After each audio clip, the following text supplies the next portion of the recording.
සුබ දවසක්. අදත් අමරණ මෙඩ්සර්ව්ස් විශේෂ වෛද්‍ය විද්‍යා channel එකකින් රෝගයක් හැදුනහම සිදු කරන පරීක්ෂණ අතුරින් මේ සරල පරීක්ෂණයක් තියෙනවා ESR කියන පරීක්ෂණය. බොහොම සරල පරීක්ෂණයක්. වේදමතිනුත් අඩු පරීක්ෂණයක්. නමුත් මෙම පරීක්ෂණය ඉතාමත් වැදගත් පරීක්ෂණයක්. දැන් ESR පරීක්ෂණය කියන්නේ මොකක්ද කියන එක අපි කලින් වීඩියෝ එකක් කරලා තියෙනවා. ඔයගොල්ලන්ට ඒකත් බලන්න පුළුවන්. රෝගයක් හැදුනහම නිතර වෛද්‍යවරු මේක ඉල්ලනවා. ඉතින් මේක සමහරුන්ගේ වැඩි වෙනවා. සමහරුන්ගේ ටිකක් වැඩි, සමහරුන්ගේ සැලකියුතු මට්ටමකට වැඩි, සමහරුන්ගේ ගොඩාක් වැඩි, සමහරුන්ගේ අඩුයි. ඉතින් මෙම තත්ත්වයට හේතු වෙන්නේ මොකක්ද? මොන වගේ හේතුද මේකට තියෙන්නේ? විශේෂයෙන්ම වැඩි වෙන්න. මොනවාද වැඩි වෙන හේතු? දැන් සමහරුන්ගේ වැඩි වුණාම අඩු කරගන්නත් බෑ. එහෙම තියෙනවා. ප්‍රතිකාර කළත් බහින්නේ. එතකොටත් ගැටලුවක්. ඉතින් සමහරුන්ට මේ ටෙස්ට් එක ගැන ලොකු පැහැදිලිතාවයක් නැහැ. අපිට ඇවිල්ලා කියනවා ડોක්ටර් මේ ESR එක බහින්නේ නැහැ නේ මගේ. දැන් සමහරුන්ගේ ESR එක බැස්සේ නැතුණාට රෝගය පාලනය වෙලා තියෙන සමහර අවස්ථාවලදී. නමුත් ටෙස්ට් එක පහළට ගිහිල්ලා නැහැ. එහෙම තියෙනවා. ඉතින් අද අපි කතා කරන්නේ මේ ESR එකක් වැඩි වෙන්නේ ඇයි? වැඩි වුණාම අඩු කරගන්නේ කොහොමද? අන්න ඒක පැහැදිලි කරන්න තමයි අද වීඩියෝ එක කරන්නේ. ESR ටෙස්ට් එක ගත්තාම වයස අනුව වෙනස් වෙනවා. ඒ වගේම ස්ත්‍රී පුරුෂ ભેදය අනුවත් වෙනස් වෙනවා. ඔයගලන්ට මම දල වශයෙන් බලා ගන්න chart එකක් දානවා. ඒ වයස් කාණ්ඩ වලට කොහොමද තියෙන්න ඕනේ? ගැහණු අයගේ කොහොමද තියෙන්න ඕනේ? පිරිමි අය කොහොමද තියෙන්න ඕනේ? මේක දල වශයෙන් තියෙනවා. ඒ වගේම දැන් සමහර ලැබ්ස් අනුව සමහර වෙලාවට ඒගොල්ලන්ගේ රේන්ජස් වෙනස් වෙනවා. ලැබ් දෙකකින් ගත්තාම ඒ දෙක කම්පෙයාර් කරන්න බෑ. එහෙම ඒකුත් තියෙනවා. එක ලැබ් එකකින් ගත්ත එක සංසන්දනය කරන්න බෑ තව ලැබ් එකකින්. ඒ වගේ ගැටලුත් තියෙනවා. එතකොට අපි ටෙස්ට් එකක් කම්පෙයාර් කරනවා නම් සංසන්දනය කරනවා නම් එකම තැනින් බලන්න ඕන. ඒකත් වැදගත් වෙනවා. මේ ESR කියන පරීක්ෂණය අපිට යම් යම් රෝගාබාධවලදී බලන්න පුළුවන්. දැන් සමහර අවස්ථා තියෙනවා මේ ESR ටෙස්ට් එක වැඩි. ඒක වැඩි වුණාම අපි ප්‍රතිකාර කරනකොට ආයෙ බලනවා. ඕන තවත් වැඩි ටික දවසක් ගියාම තවත් වැඩි වෙනවා. වැඩි වෙමින් යනවා. බෙහෙත් කළත් සමහරු එහෙමයි ඉන්නවා. මොන සමහරුන්ගේ ලොකු වගේක තිබිලා බැහැගෙන එනවා. එහෙමත් තියෙනවා. සමහරුන්ගේ ස්ථාවරව තියෙනවා. ඒ වගේ තියෙනවා. ඉතින් අපිට පැති කීපයකින්ම මේක වැදගත් වෙනවා. එකක් තමයි රෝගයක් තියෙනවද මොන හරි කියලා අඳුරගන්න වැදගත් වෙනවා. සමහරුන්ට ඒකට ලොකු අමාරුවක් නැහැ. නමුත් ESR එක වැඩි. ඒ වගේම සමහරුන්ගේ රෝගාබාධයක් වැඩි පැත්තට යනවාද කියලා අපිට බලන්න පුළුවන්. මම කලින් කිව්වා වගේ ESR එක වැඩි වෙනවා නම් රෝගේ වැඩි පැත්තට යනවා. ඒගේ රෝගේ සක්‍රියයි. ESR එක අඩු පැත්තට එනවා නම් අපිට නිගමනයකට එන්න පුළුවන්. රෝගේ අඩු පැත්තට යනවා කියලා. ඉතින් අපිට ලෙඩක් තියෙනවද මොන හරි කියලා අඳුරගන්න මේක බලන්න පුළුවන්. ලෙඩක් වැඩි වෙනවද කියලා බලන්න පුළුවන්. බෙහෙත් කරද්දී ලෙඩේ අඩු වෙනවද කියලා බලන්න පුළුවන්. මොනිටර් කරන්න මේක බලන්න පුළුවන්. එතකොට මේ ESR වැඩි වෙන හේතු මොනවද? ඒක තමයි වැදගත්. ESR ටෙස්ට් එක අපි සුළු ලෙඩක් ආවත් ලියනවා. කැල්සියම් බෙලිස්සාව ඉල්ලා හොඳ වෙන්නේ නැත්නම් ඒත් අපි මේක ලියනවා. එතකොට අපිට මේක බලන්න පුළුවන් ආසාදන තත්ත්වයක් ඇඟේ තියෙනවද කියලා. ඉන්ෆෙක්ෂන් එකක් තියෙනවද කියලා බලන්න පුළුවන්. දැන් ඉන්ෆෙක්ෂන් එකක් කිව්වහම මේ සාමාන්‍ය හෙම්බරිස්සාවක් වෙන්නත් පුළුවන්, බරපතල තත්ත්වයක් වෙන්නත් පුළුවන්. බරපතල රෝගයකදී ගොඩක් වැඩි වෙනවා. සාමාන්‍ය සුළු රෝගයකදී ටිකයි වැඩි වෙන්නේ. ඉතින් ආසාදන තත්ත්වයක් තියෙනවා නම් ESR එක වැඩි වෙනවා. ඒක තමයි එක හේතුව මේ ESR වැඩි වෙන්නේ. දැන් ESR වැඩි වෙන රෝගාබාධ අපි දල වශයෙන් සඳහන් කරනවා නම් මේ සෙම් ගෙඩි වගේ આવොත් වැඩි වෙන්න පුළුවන්. ඒ වගේම සෙලුලයිටිස් කියන තත්ත්වය આવොත් වැඩි වෙනවා. ඒ වගේම අපි හිතමු මේ ක්ෂය රෝගය වගේ රෝගී තත්ත්වයක් ගොඩාක් වැඩි වෙනවා. ESR ගොඩක් ඉහළ අගයකට යනවා. ඒ වගේ නියුමෝනියා වගේ රෝගී තත්ත්වය આવොත් ESR ගොඩාක් වැඩි වෙනවා. ඒ වගේ ආසාදනයේ බරපතලකම අනුව ESR එක ඉහළ යනවා වැඩි. ඒ වගේම ESR කියන පරීක්ෂණය ඉහළ යන්න තවත් හේතු වෙනවා ප්‍රධාන වශයෙන්ම මේ autoimmune diseases. ප්‍රතිශක්තිකරණ පද්ධතිය ආශ්‍රිතව ඇති වන රෝග තත්ත්ව. autoimmune diseases වලදී ගොඩක් ඉහළ යනවා. උදාහරණ වශයෙන් SLE, systemic lupus erythematosus. ඒකදී ඉහළ යනවා ගොඩක් rheumatoid arthritis. ඒත් ESR එක වැඩි වෙනවා රෝගීන්ගේ. ඒ වගේම vasculitis කියන තත්ත්වවලදී වැඩි වෙනවා, myositis කියන තත්ත්වවලදී වැඩි වෙනවා. මේ ඔක්කොම autoimmune disorders. ඒ වගේම temporal arthritis, giant cell arthritis. අපි කලින් කතා කරලා තියෙනවා. අන්න එම තත්ත්වෙදිත් ESR වැඩි වෙනවා. ඒ වගේම බඩවැලේ ඇති වෙන autoimmune disorders ප්‍රධාන වශයෙන් දෙකක් තියෙනවා. inflammatory bowel diseases, Crohn's, ulcerative colitis. ඒ දෙකේදී ESR ගොඩක් වැඩි වෙනවා. ඒ වගේම multiple myeloma කියන රෝගී තත්ත්වෙදී ඒ ESR ගොඩක් වැඩි වෙනවා. අපි ගැන කලින් කතා කරලා තියෙනවා. පොලිමැලජියා රූමැටිකා කියලා රෝගී තත්ත්වයක් තියෙනවා. අපි ආතරයිටිස් ගැන කතා කරනකොට විස්තර කරලා තියෙනවා. එම රෝගී තත්ත්වය තියෙන රෝගීන්ගෙත් ESR ගොඩක් වැඩි. ඒ වගේම නිදහංගත රෝගාබාධ අක්මාවේ හෘද වස්තු වක්ගඩුවල තියෙනවනම් ඒත් ESR කියන පරීක්ෂණය ඉහළ අගයකට යනවා. ඒ වගේම ගර්භණී භාවය නිසා తాවකාලිකව වැඩි වෙන්න පුළුවන් රෝගී තත්ත්වය නැති වුණාට. ඒ වගේ වයසට යනකොට යම් වැඩිවීමක් සිද්ධ වෙනවා. ඒ වගේ පිළිකාමයේ තත්ත්වයන් වලදී ඉතාමත් ඉහළ අගයකට යන්න පුළුවන්. ඒතකොට හැමතිස්සෙම ESR කියන පරීක්ෂණය කළාම මේක වැඩි නම් මොකක් රෝගාබාධයක් ඇඟේ තියෙන්න ඕන. අන්න ඒක තමයි බලන්න ඕන. ඉතින් ESR වැඩි නම් අපිට සාමාන්‍යයෙන් මෙන්න මේ වගේ රෝග ලක්ෂණ එනවා කියලා කියන්න පුළුවන්. මෙන්න මේ වගේ ලක්ෂණ එන්න පුළුවන්. නමුත් විශේෂිත රෝග තත්ත්වය හොයා ගන්න ඕනේ. මෙන්න මේ වගේ රෝග ලක්ෂණ තමයි එන්නේ. fatigue මේ මහන්සි වැඩක් කරලා නෙමෙයි නිකන් ඉනකොට මහන්සි ගතිය වැඩක් කළා වගේ. ඇඟපත පණ නැති ගතිය එන්න පුළුවන්. weakness උණ ගතියක් වගේ දැනෙන්න පුළුවන්. සන්ධිරිදීමක් එන්න පුළුවන්. බර අඩු වෙන්න පුළුවන්. දිගට පවතින කැස්සක් තියෙන්න පුළුවන්. ඔළුවේ කැක්කුම එන්න පුළුවන්. මස්පිඩු වේදනාව එන්න පුළුවන්. දැන් ඔයගොල්ලන්ට පේනවා ESR ටෙස්ට් එක වැඩි වුණ පළියටම අපිට අහවල් රෝගය කියලා කියන්න බෑ. ඒක තමයි වැදගත් වෙන්නේ. දැන් රෝගීන් අහනවා ડોක්ටර් මගේ ESR එක වැඩි. දැන් මට මොකද්ද තියෙන්නේ? සමහරවිට එහෙම කියන්න බෑ. තව පරීක්ෂණ කරන්න ඕනේ. මොකද්ද තියෙන්නේ කියලා හොයාගන්න. ඒක වැදගත් වෙනවා.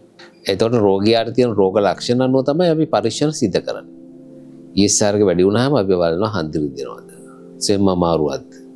autoimmune disorder එකක්. අන්න ඒ වගේ ඒ පැත්තට අනුව තියෙන පරීක්ෂණ සිදු කරන්න පුළුවන්. අන්න එහෙම කරලා තමයි අඳුර ගන්න පුළුවන්. ESR එකෙන් අහවල් රෝගේ තියෙනවා කියලා අඳුර ගන්න බෑ. ඒක මතක තියාගන්න ඕනේ. එතකොට ESR එක අඩු කර ගන්නවා නම් අපිට කොහොමද අඩු කර ගන්න වෙන්නේ? අඩු කර ගන්න වෙන්නේ අදාළ හේතුවට බෙහෙත් කළාට පස්සේ. අන්න එතකොට තමයි අඩු වෙන්නේ. දැන් සමහර රෝගාබාධවලදී ඊටාම හිමින් අඩු වෙන්නේ. එකපාරට බහින්නේ. හිමින් අඩු වෙන්නේ. සමහර ඒවාදී ඉක්මනින් අඩු වෙනවා. ඒ කියන්නේ ප්‍රතිශක්තිකරණ පද්ධතිය ආශ්‍රිත රෝගයක් තිබ්බොත් හිමින් අඩු වෙන්නේ. ආසන්න තත්ත්වයක් තිබ්බොත් ඉන්ෆෙක්ෂන් එකක් තිබ්බොත් ඒකට ප්‍රතිකාර කරපු ගමන් අඩු වෙනවා. ඉතින් අත වශයෙන් මේ ESR කියන එකකින් තේරුම් යන්නේ මොකද්ද? ඒකේ ප්‍රදාහයක් තියෙනවා කියන එක. ඉන්ෆ්ලැමේෂන් එකක් තියෙනවා කියන එක තමයි ඒකෙන් තේරුම් ගන්න. ප්‍රදාහයක් තියෙනවා. ප්‍රදාහය මොකක් නිසාද කියන එකයි හොයන්නේ. ප්‍රදාහය වලක්කුව වෙලාවට මේක අඩු පැත්තට යනවා. දැන් සමහරු ඉන්නවා ලොකු රෝගයක් නැතුව ප්‍රශ්නයක් නැතුව ESR එක වැඩි පැත්තේ තියෙන උදවිය. එහෙම උදවියක් තියෙනවා. අන්න එතකොට බය වෙන්න දෙයක් නැහැ. දැන් රෝගයක් තියෙනවද කියලා අපි බලනවා. බලලා අහුවෙන්නේ නැත්තම් මොකද ප්‍රශ්න නැත්තම් ESR එක වැඩි වුණාට කලබල වෙන්නේ නැහැ. එතකොට ESR එක අඩු කරගන්න අපිට කරන්න පුළුවන් දේවල් මොනවද? දැන් රෝගයකට බෙහෙත් කරනවා නම් කරන අතරතුරේ අපිට පුළුවන් මේ ප්‍රදාහයක් ඇති නොකරන ආහාර ගන්න. අපි ඩයට් එක පාලනය කරගන්න පුළුවන්. අපි කියනවා ඇන්ටි ඉන්ෆ්ලැමේටරි ඩයට් එකක්. ඒ කියන්නේ කොළ පාට පළතුරු කන්න ඕනේ. ධාන්‍ය වර්ග කන්න ඕනේ. විශේෂයෙන්ම ආටිෆිෂල් දේවල්, ෆ්ලේවර්ස්, රසකාරක, වර්ණකාරක ඒවා තියෙනවා අඩු කරන්න ඕනේ. තෙල් පිටි සීනි අඩු කරන්න ඕනේ. අර ප්‍රදාහයන් නැති වෙන හේතු අඩු කරගන්න ඕනේ. දැන් ප්‍රදාහයන් අඩු කරගන්න අපිට ආහාර මෙන්න මේ විදිහට පාලනය කරන්න පුළුවන්. විශේෂයෙන් මස් වර්ග ගන්න එක. තෙල් බැදුම් පාවිච්චි. ඒ වගේම මේ කඩවල පිළියෙල කරලා තියෙන ආහාර. අනේ වයින් බලකින්න ඕනේ. එතකොට ප්‍රදාහයන් අඩු කරගන්න පුළුවන්. ඒ වගේම ව්‍යායාම සිද්ධ කරන්න පුළුවන්. මෘදු ව්‍යායාම, gentle exercises. එහෙම නැත්නම් යෝගා වගේ ප්‍රැක්ටිස් කරන්න පුළුවන්. භාවනා වගේ දේවල් කරන්න පුළුවන්. මනස සංසුන් වෙන්න. ඒ වගේම එවැනි දේවල් වලින් ස්ට්‍රෙස් එක ආතතිය අඩු වෙනවා. ආතතිය ඇති කරන හෝමෝන්ස් එකේ අඩු වුනහම අන්න එතකොටත් ESR එක අඩු වීමක් සිද්ධ වෙනවා. ප්‍රදාහයක් අඩු කරගන්න ඖෂධත් පාවිච්චි කරන්න පුළුවන්. ඖෂධ භාවිතය සිද්ධ කරන්නේ තියෙන රෝගී තත්ත්වය අනුව. මම ඔයාලට කිව්වා. ආසාදනයක් තියෙනවා නම් ප්‍රතිජීවක ඖෂධයක්, ප්‍රතිවෛරස් ඖෂධයක් ලබා දෙන්න පුළුවන්. ඒ වගේම ආතරයිටිස් වගේ තියෙනවා නම් විශේෂයෙන්ම මේ වේදනානාශක NSAIDs පාවිච්චි කළාම ගොඩක් වෙලාට ESR එක බහිනවා. ESR වැඩි රෝගීන්ට අපි මේ හන්දි ආබාධ තියෙන උදවියට අපි වේදනානාශක දීපුවාම ESR එක අඩු වෙනවා. දැන් රෝගීන් හිතන් ඉන්නවා මේ වේදනානාශක තියෙන කැක්කම අඩු කරන්න විතරයි කියලා. එහෙම නොවේ. NSAIDs තියෙන ප්‍රදාහයන් අඩු කරන්න. ප්‍රදාහය අඩු කරපුව ගමන් ESR එක පහළ බහිනවා. එතකොට කැක්කම නැති වුණත් සමහර විට ESR වැඩි නම් අපිට වේදනානාශක දීලා බලන්න පුළුවන්. NSAIDs ඖෂධයක් ලබා දීලා බලන්න පුළුවන්. ඒ වගේම ප්‍රදාහයන් අඩු කරන්න පුළුවන් විශේෂයෙන්ම ස්ටීරොයිඩ් කාණ්ඩයට වැටෙන ඖෂධ වලින්. කෝටිකෝස්ටීරොයිඩ්ස්. හැබැයි පරිස්සමට භාවිතා කරන්න ඕනේ. ආසාදන තත්ත්ව තිබ්බොත් වැඩි වෙනවා ස්ටීරොයිඩ් දුන්නොත්. අනිවාර්යයෙන්ම ඉන්ෆෙක්ෂන් එක නොවේ කියන එක තහවුරු වෙන්න ඕනේ ස්ටීරොයිඩ් ලබා දෙන්න. ස්ටීරොයිඩ් ලබා දෙන්න පුළුවන් විශේෂම ඔටෝඉම්යුන් ඩිසෝඩර්ස් වලදී. මේ ආතරයිටිස් වගේ තත්ත්වවලදී SLE වගේ තත්ත්වවලදී අපිට කෝටිකෝස්ටීරොයිඩ්ස් දෙන්න පුළුවන්. එතෙන්දී තියෙන්නේ ඉන්ෆ්ලැමේෂන් එක ආසාදන තත්ත්වය නොවේ. ඒ වගේම ප්‍රදාහයන් බලක්වා ගන්න උදව් වෙන්න විශේෂයෙන්ම ඇල්කොහොල් භාවිතයෙන් වළකින්න ඕනේ. දුම්පානයෙන් වළකින්න ඕනේ. ඒ වගේම ජලය හොඳට පානය කරන්න ඕනේ. ඇඟ විජලන වීම වළක්වා ගන්න ඕනේ. බොහෝ දෙවියගේ මේ ජලය පානය කිරීම ඉතාමත් අඩුයි. අවශ්‍ය ප්‍රමාණයට නැහැ ගොඩක් මහලු උදවියට විශේෂයෙන්.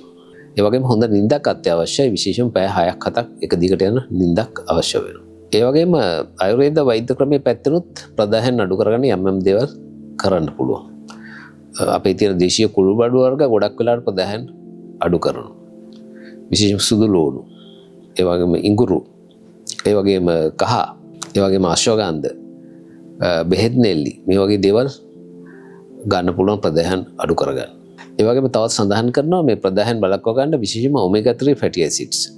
ඔමේගා 3 පාවිච්චි කරන්න පුළුවන්. බොහෝ අවස්ථාවලදී නිර්දේශ කරනවා බටහිර වෛද්‍යවරු. ඒ වගේම විටමින් E වගේ දේවල් උනත් පාවිච්චි කරන්න පුළුවන්. ඒ වගේම විශේෂයෙන්ම දැන් ඔටෝඉම්යුන් ඩිසෝඩර් එකක් තියෙනවනේ ප්‍රතිශක්තිකරණ පද්ධතිය ආශ්‍රිත රෝගාබාධවලදී තවත් පාවිච්චි කරන ඖෂධ කාණ්ඩයක් තමයි disease modifying drugs. disease modifying drugs. තවත් එතනින් එහාට යනවනේ ඇඩ්වාන්ස් මේ ඖෂධ තියෙනවා බයොලොජික්ස්. ඒවා පාවිච්චි කරලත් අඩු කරන්න පුළුවන්. අපි මේ disease modifying drugs ගැන කතා කරලත් තියෙනවා. ඒ වගේම බයොලොජික්ස් ගැන කතා කරලා තියෙනවා. ඒ වගේම ආයුර්වේද වෛද්‍ය ක්‍රමයේ තුල තියෙන යම් කැඳ වර්ග, ඒ වගේම තෙල් වර්ග, ඒවයිනුත් මේ ප්‍රදාහයන් අඩු කරගන්න පුළුවන්. ඉතින් දැන් ඔයගොල්ලන්ට පේනවා මේ ESR කියන පරීක්ෂණේ වැඩිවීම.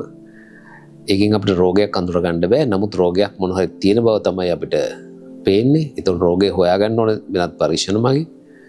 ඉතා කලාතුරකින් ESR වැඩි වෙන්න පුළුවන් ලොකු රෝගාබාධයක් නැතුව. ඉතින් රෝගයකට ප්‍රතිකාර කරන අතරේ අපිට ESR එක අඩු කරගන්නත් යම් දේවල් කරන්න පුළුවන් ඔය මම කියපු විදිහට. දැන් සමහර අවස්ථා තියෙනවා මේ ESR පරීක්ෂණය නෝමල්ම තත්ත්වයට ගන්න බෑ. විශේෂයෙන්ම ප්‍රතිශක්තිකරණ පද්ධතිය ආශ්‍රිත රෝග තියෙන උදවිය. ඖෂධ දුන්නත් පහළ එන්නේ යම් මට්ටමකට එලා නවතිනවා. නමුත් එහෙම තිබ්බට කලබල යුතු නැහැ රෝගය පාලනය වෙලා නම්. ESR ගම නෝමල් කරගන්න ඕනේ කියලා එකක් නැහැ ඉතින්දී. අපි දන්නවා මේ ESR පරීක්ෂණ සම්බන්ධයෙන් ගොඩක් විදියට හරියට ගැටලු තියෙනවා. හරියට තියෙන ප්‍රශ්න. අනිත් එක තමයි මේ තැන් දෙකකින් බලපු ESR report දෙකක් සංසන්දනය කරන්න යන්න එපා. ඒකත් කරන්න බැරි දෙයක් ඇත්ත වශයෙන්ම. ඔයගලන්ට හරියට බලා ගන්න ඕන එකම වෙලාවෙ තැන් දෙකකින් පරීක්ෂා කරලා බලන්න පුළුවන්. කොහොමද එන්නේ කියලා. තැන් දෙක තුනකින් කරලා බලන්න පුළුවන්. එහෙම කරලා කම්පෙයාර් කරන්න පුළුවන්. එක report එකක් මත සමහර වෙලාවට අපි ප්‍රතිකාර කරන්න යන්නේ. සමහර reports තියෙනවා අසාමාන්‍ය අගයන් එනවා. රෝගියාට ලොකු දෙයක් පේන්නේ. එවැනි අවස්ථාවක නැවත රිපීට් කරන්න ඕනේ ප්‍රතිකාර කරන්න කලින්. එහෙමත් තියෙනවා. ඉතින් මම හිතන්නේ දැන් ඔයගොල්ලන්ට පැහැදිලි වුණා ESR වැඩිවීම සම්බන්ධයෙන් සහ කොහොමද අඩු කරගන්නේ කියන එක. ඉතින් අදත් සමුගන්නවා අමරනා මෙඩ්සර්ව් සුවිශේෂී වෛද්‍ය විද්‍යා channel එකේ. අපි නැවත මුණ ගැසමු අලුත් දෙයක් සමග. සුබ දවසක් ඔබ සියලු දෙනාට.